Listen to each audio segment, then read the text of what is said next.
오늘은 요한계시록 7장 말씀을 통해서 말씀을 깨닫는 지혜와 응답받는 기도의 은총이 우리에게 넘치게 될 줄로 믿습니다.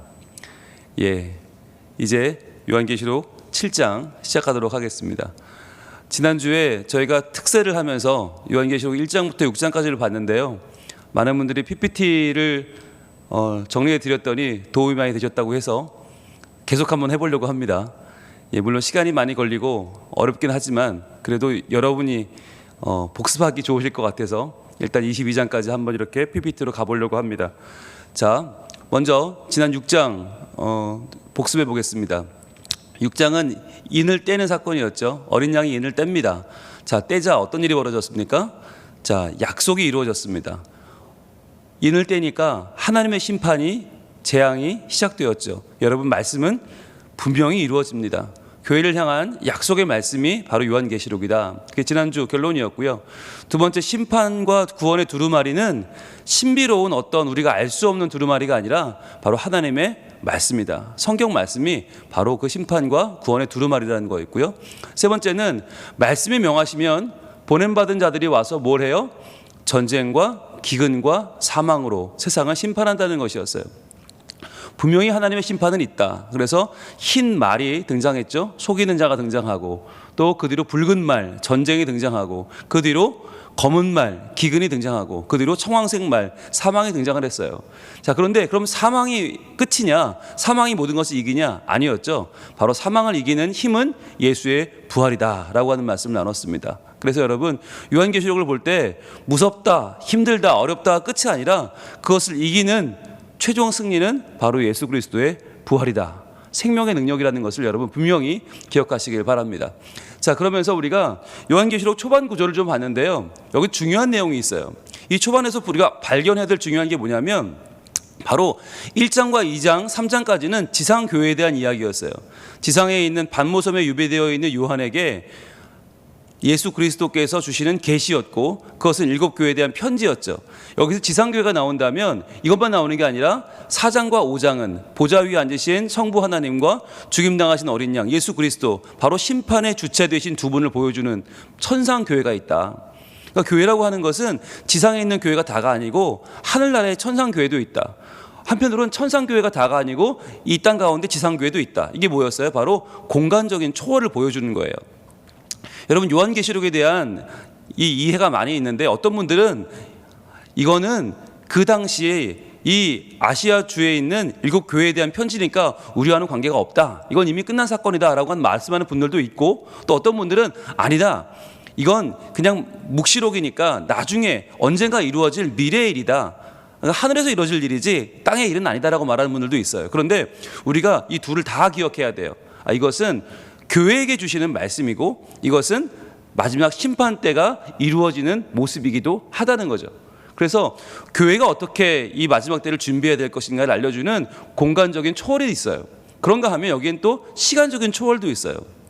시간적인 초월이란 말은 뭐냐면 현재 우리가 어떻게 말씀 받아야 되는가도 있고, 과거 바로 7교회의 상황도 들어있고, 거기에 미래 이제 우리가 만날 이야기도 들어있고, 거기에 영원도 들어있다. 즉 하늘 보좌에 대한 이야기, 죽임당하신 어린 양, 천상교회는요 영원이에요. 그러니까 요한계시록을 읽을 때 여러분, 우리가 오해하면 안 되는 게, 이건 그냥 과거에 벌어진 사건이다 라고 보셔도 안 되고, 이거는 과거라는 관계없이 무조건 미래의 일이다, 이것도 아니에요. 지난 시간에 말씀드린 것처럼 요한계시록은 이미 시작됐어요. 재앙은 이미 시작됐죠. 여러분, 속이는 자가 없는 시대가 없었고요, 전쟁과 기근과 사망은 이건 어떤 특정한 때의 이야기가 아닙니다. 모든 인생이 살다가 죽기도 하고, 살다가 속기도 하고, 기근을 만나고 사망을 만나요. 모두에게 해당되는 일이고 이미 인류 역사에 모두 있었다. 그래서 요한계시록은 특정한 미래의 어느 순간에 벌어질 시나리오가 아니다. 이미 우리에게는 일어났고 일어나고 있고, 또 우리가 지금 살아내고 있는 이야기다. 그러니까 이 요한계시록은 중요한 거예요. 이건 일상인 거예요. 언젠가 만나게 될, 마치 우리가 귀신의 집 같은 놀이동산 가면 그런 무서운 집 앞에 들어가기 전에 아이고 여기 들어가면 뭐 1코스, 2코스, 3코스가 있겠지? 잘 견뎌야지, 이게 아니라 이미 우리의 삶이 요한계시록이에요. 이미 우리의 삶이 하나님이 시작된 재앙이다. 이게 이제 초반의 구조인데요. 오늘부터는 이제 중반으로 들어가는데, 전반으로 들어가는데, 이 전반에 여러분 기억하셔야 될 포인트가 있어요. 뭐냐면 분명히 지난주 마지막 토요일 6장에서 어린 양이 두루마리를 뗐어요. 첫 번째, 두 번째, 세 번째, 네 번째 뗄 때 각 말들이 나타나고 다섯 번째, 여섯 번째까지 우리도 못 봤지만 끝났거든요. 자, 근데 바로 일곱 번째를 떼는 게 아니라 8장에 가서 내일 일곱 번째 인을 떼요. 그러니까 첫 번째부터 여섯 번째까지는 막 달리다가 일곱 번째를 떼기 전에 바로 오늘 본문 7장이 등장을 해요. 7장에서 구원의 인치심 받을 14만 4천 명이 갑자기 끼어들어와요. 그런 다음에 인을 뗀 다음에 8장 내일 일곱 천사들이 나타나서 나팔 재앙이 시작되거든요. 근데 나팔 소리가 1번부터 4번까지 이어지고 그 다음 9장에서 5번, 6번 이어지면 바로 7번 나오면 끝나는 거 아니에요. 그런데 그게 아니라 7번은 11장에서 나와요. 11장에 7번이 나오고 10장과 11장 내용이 뭐냐면 그 중간에 끼어들어오는데 바다와 땅을 밟은 천사와 작은 새 이야기가 나오고 두 증인 이야기가 나온 다음에 일곱 번째 나팔 소리가 나와요. 자, 그러니까 여러분 이 전반의 구조를 보시면 인을 1번부터 7번까지 한 번에 떼는 게 아니에요. 1번부터 6번을 떼고 7번 전에, 마지막 전에 한 가지 이야기가 등장하고 그 다음에 나팔도 1번부터 6번까지 나팔을 잘 불다가 일곱 번째 나팔 전에는 또 무슨 사건이 하나 들어가요. 왜 이런 구조를 띠는가? 여러분이 구조를 잘 보셔야 돼요. 이 구조가 왜 이렇게 되냐면 바로 하나님이 뭘 보여주는 것이냐, 바로 일곱 번의 재앙, 뭐 그게 인이 됐든 그게 나팔이 됐든 여섯 번까지는 이어지다가 일곱 번째 앞에서 쉬어가는 것은 왜 그러냐? 하나님의 목적은 재앙과 심판을 이루는 게 목적이 아니라는 거예요. 그냥 일곱 번 후루룩, 일곱 번 후루룩, 그래서 자, 재앙 끝났다, 심판 끝났다, 그게 목적이 아니라 뭐예요? 이를 통해서 한 명이라도 회개하고 돌아오게 하는 것이 하나님의 본심이에요. 그래서 여러분 그런 거 있잖아요. 부모님이 애들한테 야, 너 3살 동안 꼭 해야 돼. 하나, 둘. 근데 안 하면 어떻게 해요? 둘 반, 둘 반의 반, 둘 반의 반의 반의 반의 반의 반. 빨리 해. 막 이러시잖아요. 이런 마음인 거예요. 하나님이 1번부터 6번까지는 후룩 하는데 이것들이 말을 안 들어요. 아니 여기서 이쯤 되면 깨달아야 되는데 그럼 어떻게 해요? 야, 빨리 해, 빨리 해. 회개해. 시간을 주시는 거예요. 그게 하나님의 마음인 거예요. 여러분 이 마음을 알아야 돼요. 하나님은 심판이, 우리는 요한계시록 심판은 정해져 있는 거라 이거는 아무도 못 바꾼다, 이거는 모두에게 똑같이 주어지는 그냥 진행되는 프로그램이다, 아니에요. 하나님은 그 순간이라도 우리가 회개하고 돌아오길 원하시는 거예요. 그래서 심판 일곱 번째까지 전에는 항상 하나님이 텀을 두신다, 기다려 주신다는 거예요. 그게 이 전반부를 이해할 때 굉장히 중요한 내용이에요. 자, 먼저 오늘 1절 시작합니다. 자, 7장 1절. 이 일 후에라고 시작을 합니다. 이 일 후에. 자, 오늘 우리가 이제 14만 4천 명을 다룰 건데, 그 유명한 내용을 다룰 건데, 그게 갑자기 나오는 게 아니라 이 일 후에 나와요. 그럼 이 일 후에는 뭐냐? 바로 인을 뗐죠. 1번부터 6번까지 인을 쫘라락 떼면서 어마어마한 일이 벌어집니다.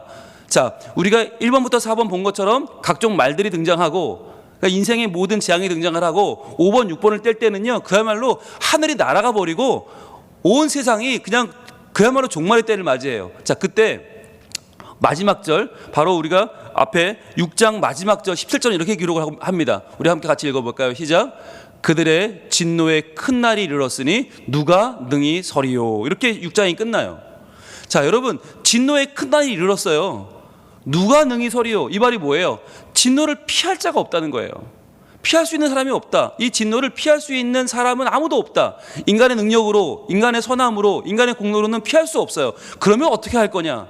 그럼 누가 피할 수 있느냐? 거기에 대한 답이 바로 7장이에요. 자, 그러면 어떻게 인간이 버틸 수 있나요? 어떻게 설 수 있나요? 1절 이렇게 이어집니다. 노란색. 내가 내 천사가 땅 내 모퉁이에 선 것을 보니 땅의 사방의 바람을 붙잡아 바람으로 하여금 땅이나 바다이나 각종 나무에 불지 못하게 하더라. 이 말이 뭐예요? 여러분 인간이 버티는 게 아니에요. 인간이 이 고난 가운데, 진노 가운데 이걸 면할 수 없고요. 어떻게 돼요? 내 천사가 등장을 해요. 즉 하나님의 천사들이 나타났는데 그들이 뭐하냐? 사방의 바람을 붙잡아요. 어디서? 모퉁이에서. 이 사방 모퉁이에서 이 바람을 붙잡고 서 있는데 불지 못하게 하더라. 이 바람이 뭘까요? 바람. 여러분 이 바람은 두 가지로 이해할 수가 있는데, 첫 번째, 자, 유대인 관점에서 보면 동서남북 정방향에서 불어오는 바람은 굉장히 유익한 바람이에요. 이 바람이 있어야 이 바람으로 농사도 짓고 이 바람으로 살아갈 수 있어요. 동서남북 방향은 좋은 방향인데 모퉁이에서 불어오는 방향이 있어요. 대각선으로 부는 방향. 이건 바람은 재앙입니다. 왜냐하면 이 동서남북을 제외한 대각선으로 불어오는 바람들이 굉장히 건조하고 굉장히 거친 바람이에요. 그래서 이 바람들 때문에 굉장히 큰 기근이 오기도 하고 농사를 망치기도 해요. 그래서 이 유대인 관점에서는 모퉁이에서 불어오는 바람은 재앙입니다. 즉 이 네 천사가 뭐 하고 있는 거예요? 재앙을 막아주고 있는 거예요. 재앙을 붙잡고 있는 거예요. 재앙을 붙잡고 우리에게 재앙이 미치지 못하게 하는 거예요. 왜 그런가? 아까 말씀드렸죠. 회개하라고. 7번째가 이 인 떼면 끝나는 거예요. 인 떼면 모든 순간 이제 인간은 재앙을 맞아요. 그 순간 전에 하나님이 야 잠깐만 멈춰봐봐. 저 재앙을 좀 멈춰봐봐. 붙잡아두라고 해. 4명의 천사가 지금 그 바람을 붙잡아두고 있는 거예요. 자, 여러분 이 네 바람, 모퉁이에서 불어오는 바람을 우리가 욥기를 좀 알아야 되는데 여러분 욥기도 내용이 뭐예요? 이게 예언서예요. 하나님이 어떤 분인지 우리 인생이 왜 이렇게 힘든지를 보여주는 예언서인데 욥기 1장 9절 뭐라고 나오냐면 아들들이 죽어요. 갑자기 욥의 아들들이 죽는데 어떻게 죽나? 거친 들에서 큰 바람이 와서 집 내 모퉁이를 치매 그랬어요. 그러니까 이 바람이 어떤 바람이에요? 내 모퉁이에서 불어오는 대각선 바람이에요. 재앙이에요. 이 바람이 치매 어떻게 돼요? 그 청년들 위에 무너짐으로 그들이 죽었나이다. 10명의 아들이 자녀가 한꺼번에 죽었어요. 죽고 나만 홀로 피하였음에 주인께 아뢰러 왔나이다. 이게 한 종의 고백이죠. 그러니까 큰 바람이 와서 내 모퉁이를 친 바람, 대각선으로 부는 바람은 재앙인데 다니엘도 역시 이 바람을 얘기합니다. 7장 2절부터 3절 뭐라고 하나? 다니엘이 진술하여 이르되 내가 밤에 환상을 보았는데 하늘에 네 바람이 불어요. 이 네 바람, 이거 네 모퉁이 바람이죠. 이것도 재앙이죠. 어디로 불어요? 큰 바다로 몰려 불더니 바다로 불어요. 그랬더니 큰 짐승 넷이 바다에서 나왔는데 그 모양이 각각 다르더라 그랬어요. 자, 이렇게 인생의 종말을 가져올 큰 짐승 넷이 나오는데 어디서 나와요? 바다에서 나와요. 그 바다가 왜 나왔어요? 바람이 불어왔어요. 내 모퉁이 바람이 불어온 거죠. 여기서 바다는 죽음, 두려움 혹은 또는 혼돈을 상징해요. 그러니까 우리가 여러분 성경을 보실 때 그냥 바람과 내 모퉁이에서 보는 바람은 다릅니다. 이건 재앙입니다. 자, 이런 재앙이 우리에게 찾아오는 것을 막아주는 거죠. 자, 그런데 그걸 언제까지 막아요? 또 봄에 2절입니다. 다른 천사가 나타나는데 이 다른 천사가 살아계신 하나님의 인을 가지고 왔어요. 그리고 큰 소리로 외쳐요. 여러분 이 천사가 누굴까요? 아마도 이 천사는 나중에 우리가 다시 알게 되지만 이 천사는 예수 그리스도입니다. 그것을 요한이 정신이 없어서 못 알아봐요. 천사라고 생각했는데 그 천사가 바로 예수님인데 왜냐하면 살아계신 하나님의 인을 가지고 왔잖아요. 이게 뭐예요? 살아계신 하나님의 인이란 말은 뭐냐면 생명을 강조하는 것인데 영원히 사시고 영원히 살리시는 하나님의 인이에요. 여러분 그걸 함부로 천사가 가지고 다닐 수가 없죠. 여러분 인감도장 누구한테 맡깁니까? 예, 아마 제가 여러분 전화드려서 집사님 인감도장 잠깐만 저 주세요. 제가 3박 4일만 쓰고 드릴게요. 아무도 안 줄걸요? 예, 그동안 제가 그거 찍고 뭐 할지 어떻게 알아요?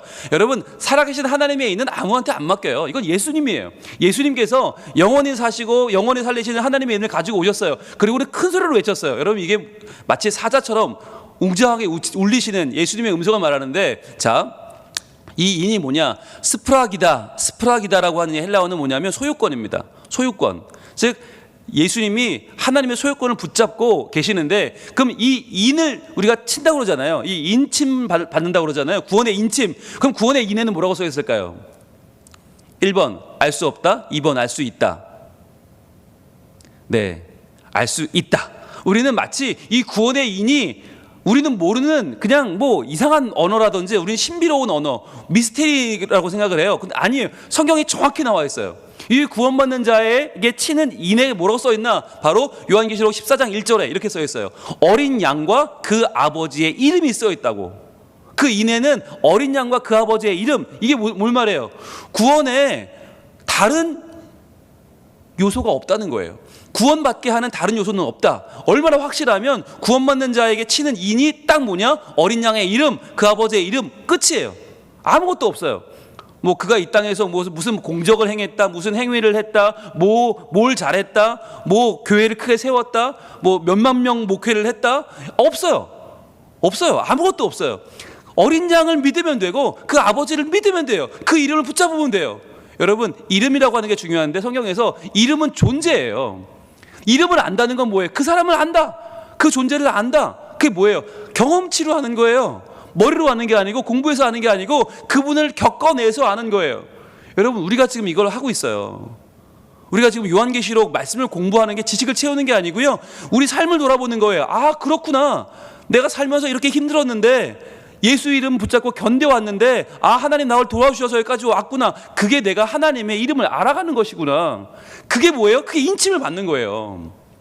여러분, 인침 받는다는 게 뭐 우리가 모르는 미래에 뭐 갑자기 하늘에서 막 이상한 징조가 일어나고 구름이 몰려오더니 한 명씩 나와라 빡빡 그렇게 인을 치는 게 아니고, 지금 살아가는 내 인생 가운데에서 예수 이름 외에는 살 방법이 없어요. 하나님 제발 좀 도와주세요. 기도하고 그 어려움을 이겨내는 모든 과정이 인침받는 거예요.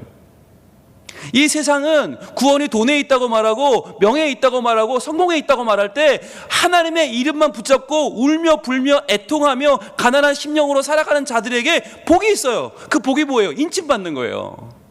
그러니까 여러분, 오해하시면 안 되는 게, 언젠가 인쳐 주시겠지, 언젠가 하나님이 이 땅에 천사를 보내서 내게 인쳐 주시겠지. 아니, 그런 일은 벌어지지 않아요.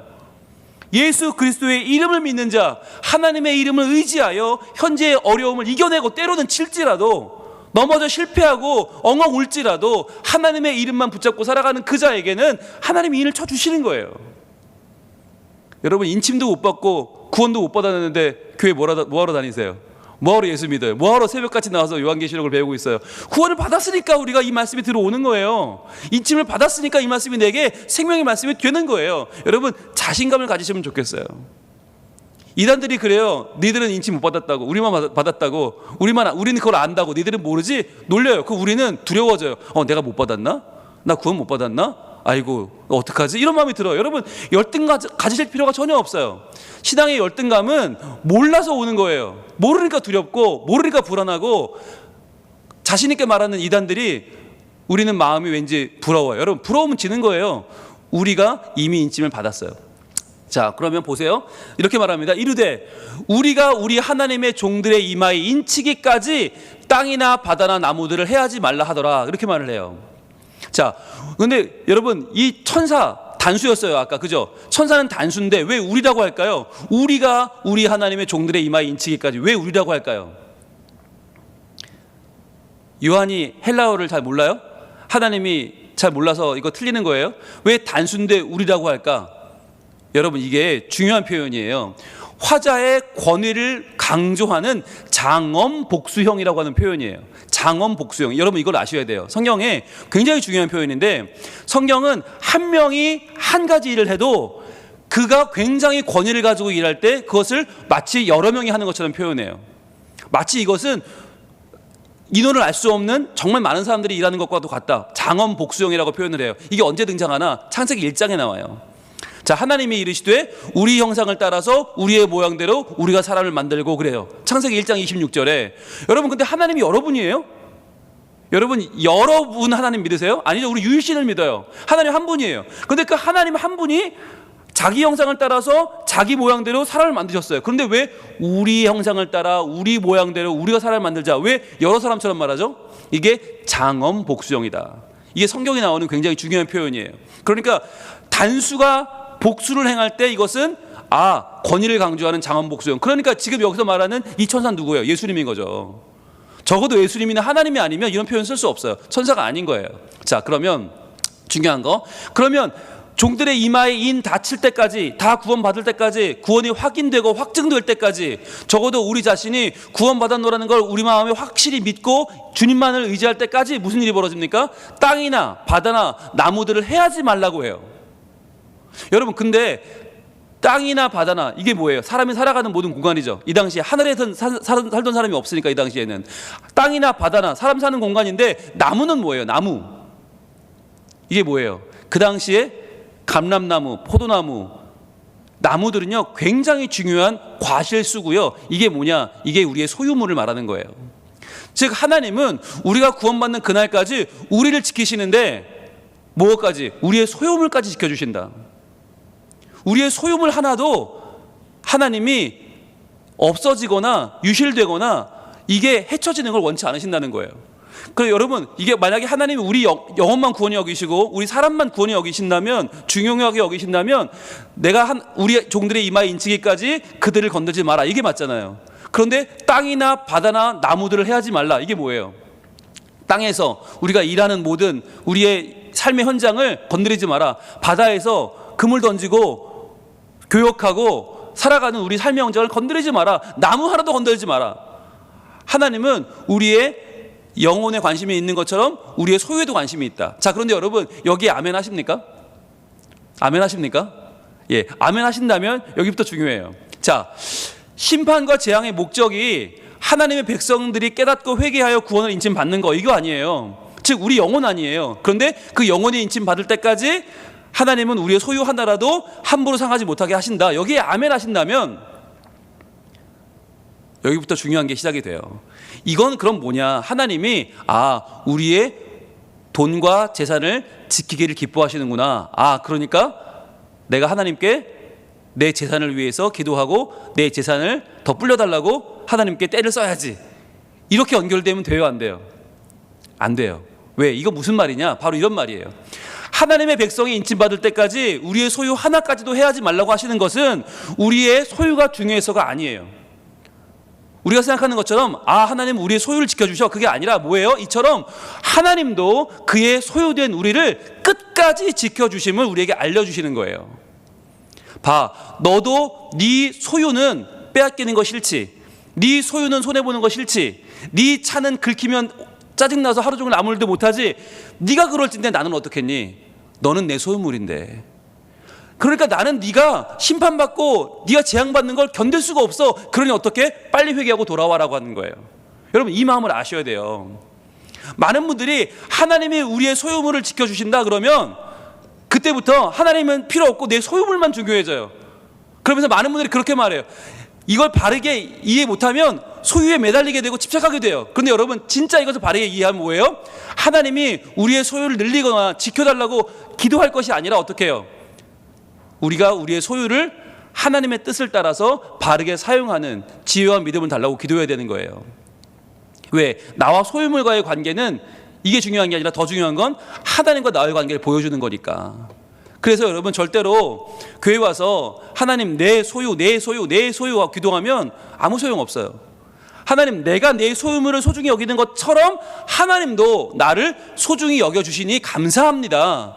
그러니 하나님이 저를 보실 때 제가 바르게 살아 하나님께 영광을 돌리는 사람이 되어야 하는 것처럼 제 소유물도 단순한 소유로 끝나지 않고 제가 하나님 영광 돌리는 도구로 쓰게 하여 주시옵소서. 여기까지 가야 되는 거예요. 우리는요, 많은 분들이 목사님 설교할 때 하나님은 우리뿐만 아니라 우리 소유까지 지켜주십니다 그러면 아멘, 그러면 속으로는 그래, 하나님 내 소유를 지켜주셔, 난 부자로 살 거야, 이런 생각을 해요. 아니요, 그 소유물도 하나님 거라는 거예요. 내가 하나님 건데 내가 가진 건 왜 내 거예요? 내가 하나님 거면 내가 소유물 가진 것도 하나님 거지. 그러니까 내가 가진 소유물도 얼마나 잘 쓰느냐, 잘 써서 하나님 나라를 이루어가느냐가 우리 삶에 굉장히 중요한 믿음의 기준이 되는 거예요. 여러분, 우리는 참 이중적인데 나는 하나님 거라고 인정해요. 나는 하나님 자녀고 하나님 백성이고 나는 하나님 거야. 그런데 내 돈은 내 거야. 이게 묘하죠? 내 돈은 못 드려, 내 재산은 안 돼, 내 집은, 내 통장은, 내 계획은 안 돼, 내 야망은 안 돼, 내 삶은 하나님 못 건드려. 이런 사람이 얼마나 많은데요. 그래서 이게 신앙의 괴리가 일어나고 신앙의 분열이 일어나는 거예요. 여러분, 내가 하나님 거면 내 소유는 더욱더 하나님 거죠. 내가 하나님 거면 내 인생의 계획도 더욱더 하나님 거예요. 내 인생의 계획을 하나님 위해 안 쓰는데 내가 어떻게 하나님께 돼요? 여러분, 이게 중요해요.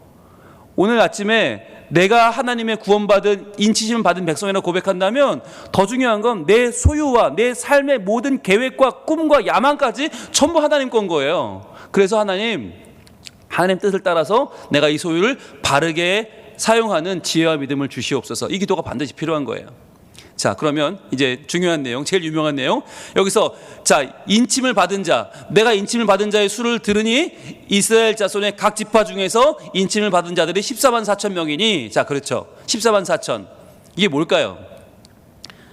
신천지는 처음 시작할 때 14만 4천 명만 구원받는다고 그랬어요. 근데 그러다가 14만 4천 명을 넘어섰어요. 그래서 어떻게 될까요? 넘어서니까 이제부터는 경쟁 시스템을 도입했어요. 다 되는 게 아니고 신천지 장막 온다고 다 되는 게 아니고 여기서 이만희님을 더 잘 믿는, 그래서 더 잘 믿는다는 얘기는 뭐예요? 기존 교회에 들어가서 더 많은 성도를 빼오는 자가 14만 4천 명 안에 들어갈 수 있고 그래야만 구원받는다. 지금 그렇게 가르쳐요. 그래서 젊은 애들이 지금 눈에 불을 켜고 혈안이 돼서 기성교회에 들어와서 추수꾼 역할을 하면서 교인들을 빼가려고 어마어마한 모략을 써요. 걔네는 거짓말하는 게 전혀 부끄럽지 않아요. 왜? 그래야 14만 4천 명 안에 들어갈 수 있으니까. 근데 여러분, 하나님이 이런 분입니까? 경쟁 시스템 만드는 분이에요? 하나님이 1등만 이쁘고 2등 3등은 미워하는 분이세요? 그렇지 않아요. 14만 4천 명이라는 게 여러분 생각해 보세요. 2000년 전에 요한시대의 14만 4천 명은 이건 무한대예요. 무한대. 여러분, 요즘이야 한 교회도, 대형 교회가 한 교회에 14만 4천 명 넘어버려요. 그러면 그 교회만 구원받아요? 아니죠. 이 숫자는 지금에는 아무 의미가 없는 숫자지만 2000년 전에는 이건 예수 믿는 사람 전 세계 인구를 다 합쳐도 안 되는 어마어마한 숫자였어요. 이거는 셀 수 없는 숫자였어요. 그래서 뭘 의미하는가? 묵시문학은 말씀드렸어요. 약속된 상징을 사용한다고. 숫자가 제일 중요한 상징이죠. 숫자. 그거 거기서 12지파 곱하기 12사도 곱하기 1000. 1000은 그 당시에 말도 안 되는 큰 수. 어마어마한 수죠. 여러분, 이 당시에 교회라고 그러면 가정교회를 말해요. 한 교회가 10명도 안 돼요. 그런데 14만 4천 명? 이건 말도 안 되는 거죠. 한 교회가 10명이 안 되는데 1000명? 에이, 말도 안 돼. 그런 교회가 어디 있어. 1000명 되는 교회는 꿈을 못 꾸던 교회 시대예요. 그러니까 12지파 곱하기 12사도 곱하기 1000 그러면 에이, 이거는 불가능한 숫자. 이럴 때거든요. 그렇게 나온 숫자가 14만 4천 명이에요. 자, 그래서 이것은 뭘 말하나? 구약과 신약의 모든 시대의 교회를 이루는 모든 성도들을 망라하는 엄청난 상징의 숫자다. 그래서 여러분, 14만 4천 명에 우리가 목을 맬 필요가 있다 없다? 없다. 그런데 중요한 건 뭐예요? 우리는 14만 4천 명에 들고 싶어 해요? 안 들고 싶어 해요? 왜 눈으로 거짓말을 하세요? 여러분, 들고 싶어 하잖아요. 그죠? 들고 싶어요. 여기 안 들고 싶은 사람이 어디 있어요? 그런데 들고 싶은데 중요한 게 뭐냐? 그럼 이 숫자를 왜 세는가가 더 중요한 거예요. 14만 4천에 들어가느냐 못 들어가느냐가 중요한 게 아니라 그럼 하나님이 이걸 숫자를 왜 세고 있는가? 왜 여러분, 하나님이 무슨 뭐 보험 판매 왕도 아니고 내가 몇 명 구원시켰는지 이걸 왜 세고 있어요? 적어도 하나님이면 숫자 세지 말아야지. 다 구원해 줘야지. 뭐 14만 4천 명 아니라 144만 명은 왜 못해요? 100억 명, 100조를 왜 하나님 왜 구원을 못해요? 다 할 수 있는 분이 왜 숫자를 정해요? 왜 하나님 수를 세세요? 피곤하고 힘들게. 우리 머리카락도 세는 분이니까 우리 숫자 세는 건 뭐 일도 아닐까요? 그래서 그럴까요? 이유가 있어요. 여러분, 이 수를 왜 세는가? 민수기가 이제 넘버스 아닙니까? 숫자를 세는 데는 민수기가 가장 원조예요. 자, 민수기 1장 처음 시작할 때 2절과 3절에 이게 나와 있어요. 왜 세는가가 나와 있어요. 자, 1절부터 보면 이스라엘 자손이 애굽 땅에서 나온 후, 자, 애굽 땅에서 나왔다는 말이 뭐예요? 출애굽이에요. 출애굽하면, 죄에서 이제 구원받으면, 이제 하나님 나라 백성이 되면 이때부터 해야 될 게 있어요. 뭘 하는가? 여호와께서 시내 광야에서 회막에서 모세에게 말씀을 하세요. 무슨 말씀을 하시나? 너희 구원받았으니까 이제 너희 모든 회중 가운데 남자의 수를 그들의 종족과 조상의 가문에 따라서 그 명수대로 계수하라고 말씀하세요. 자, 구원받았으면 계수하라. 죄를 떠났으면, 출애굽했으면 계수하라. 왜 계수할까요? 이게 3절에 나와요. 이스라엘 중 20세 이상으로 싸움에 나갈 만한 모든 자를 너와 아론은 그 진영별로 계수하되 라고 하면서 이제 각 지파별로 나와요. 어느 지파에 20세 이상으로 싸움에 나갈 만한 자는 몇 명, 또 어느 지파에 20세 이상으로 싸움에 나갈 만한 자는 몇 명, 이렇게 쭉 12번이 반복이 돼요. 무슨 말이에요? 계수를 왜 하는 거예요? 싸우라고. 이 계수되는 숫자는 세 가지 기준이 있어요. 첫 번째, 이스라엘 중에 있어야 돼. 하나님의 백성이어야 돼. 아니면 소용없어. 두 번째, 20세 이상으로 성숙해야 되는 거예요. 성숙한 신앙인인가? 내가 아직 받아 먹기만 하는 어린애인가? 아니면 내가 사람을 키워내는 때가 참에 성숙하여 하나님의 나라를 이루어가는 성숙한 백성인가? 이게 두 번째 중요하고, 세 번째 제일 중요한 건 싸울 수 있는가 하는 거예요. 싸움에 나갈 만한 자인가? 여러분, 싸움에 못 나가면요 계수가 안 돼요. 14만 4천 명? 어림도 없어요. 여러분, 내가 하나님을 안 믿어, 내가 예수 그리스도의 이름을 믿지 않아, 그럼 이스라엘 백성 아닌 거죠? 그럼 필요 없어요. 못 들어가요. 두 번째, 성숙하지 못하고 계속 교회 와서 나 알아달라고 하고 남들한테 나를 어필하지 못해서 안달인 사람들 있어요. 교회 오래 다녀도 사랑하거나 베풀거나 남을 포용하지 못하는 분들이 있어요. 어린아이 같은 신앙인들이 있어요. 그럼 여러분 개수에 안 들어가요. 마지막으로 싸울 줄 모르면 안 돼요. 알아야 싸우지. 알아야. 힘으로 싸우는 게 아닙니다. 말씀으로 싸웁니다. 우리의 싸움은 영의 싸움이에요. 육의 싸움이 아니에요. 혈과 육의 싸움이 아니고 우리의 싸움은 말씀으로 싸우는 영의 싸움이에요. 그래서 여러분 말씀을 아셔야 되는 거예요. 이 말씀으로 싸울 준비가 되어 있어야 그때부터 어떻게 돼요? 계수에 들어가요. 그래서 14만 4천 명이 되는 거예요. 여러분 오늘 결론입니다. 자, 요한계시록은 어떤 책입니까? 교회를 향한 사랑의 말씀이다. 사랑의 말씀. 야, 7번째 인 떼버려 이게 아니라 야, 인 떼기 전에 기다려. 잠깐 대기. 바람 잡아. 재앙 잡아. 일단 좀 기회를 주자. 다시 한번 회개할 기회를 주자. 이게 하나님의 마음이에요. 하나님의 마음. 그리고 하나님은 몇 명 구원해요? 14만 4천 명은 무한대다. 이건 제한이 없는 숫자다. 하나님은 우리가 회개하고 돌아오길 기다리고 계신다. 두 번째, 심판을 이기는 건 뭐예요? 우리의 능력이 아니에요. 심판은 우리가 이길 수 없어요. 어떻게 이겨요? 하나님이 넉넉하게 지켜주세요. 예수님이 살아계신 하나님의 인을 들고 오셔서 한 명 한 명이 다 쳐주시는 거예요. 그동안 천사들한테 뭐라고 그래요? 야, 바람 잡아. 재앙 붙잡아. 땅도 바다도 나무 하나도 해하지 못하게 다 잡아. 붙잡아 놓고 예수님이 인쳐주신다니까요. 하나님의 넉넉한 지켜주심. 세 번째, 하나님 관심은 뭐예요? 우리의 소유가 아니라 붙잡고 있으라고 하시지만 그러나 그분은 우리의 소유가 아니라 뭘 관심 가져요? 하나님의 소유인 우리들 자신을 관심 가져주신다는 거죠. 그래서 결국은 뭐예요? 우리가 회개하고 돌아올 그날을 하나님은 기다리고 계시다는 거예요. 오늘 우리가 7장 말씀을 통해서 14만 4천 명의 비밀을 다시 한번 우리가 알게 되었는데 여러분 아는 걸로 끝나면 안 되죠. 어떻게 해야 됩니까? 이것을 내가 싸움의 도구로 써야 돼요. 싸움의 도구. 그러니까 세상은 말해요. 이단은 말해요. 니들은 구원 못 받는다고. 우리만 받는다고. 그럴 때 어떻게 해야 돼요? 아니라고. 니들이 말하는 14만 4천 명 그 안에 들기 위해서 남의 교회 박살내고 남의 가정 파괴하고 어거지로 끌고 와서 니네 교주 믿으라고 하는 그래야만 14만 4천 명에 들어간다고 하는 그런 거짓말 성경에는 없다고 싸워야 돼요. 네가 성경을 아냐고 하나님 말씀을 아냐고 펴면서 보여줘야 돼요. 여러분 신기한 게 거짓말하는 그들은 성경 펴고 얘기하는데 우리는 성경을 못 펴. 왜? 어디 뭐가 있는지 몰라. 그러니까 그들 성경 펴고 얘기하면 쫄아요. 겁을 내요. 두려워해요. 그러지 마시라고 그래요. 그게 뭐예요?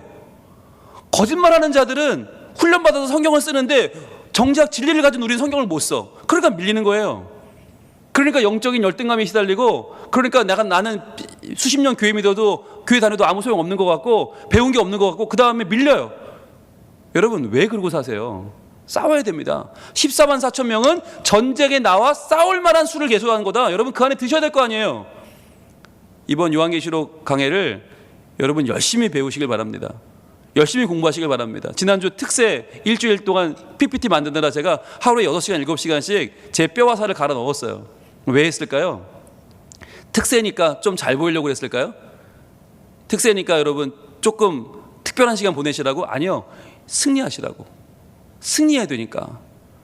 마지막 때는 이미 시작됐다고 말씀드렸습니다. 예수님의 초림부터 재림까지가 종말입니다. 이게 말세입니다. 말세는 시작되었고 예수님 오시면 끝나요. 그때가 되면 늦어요.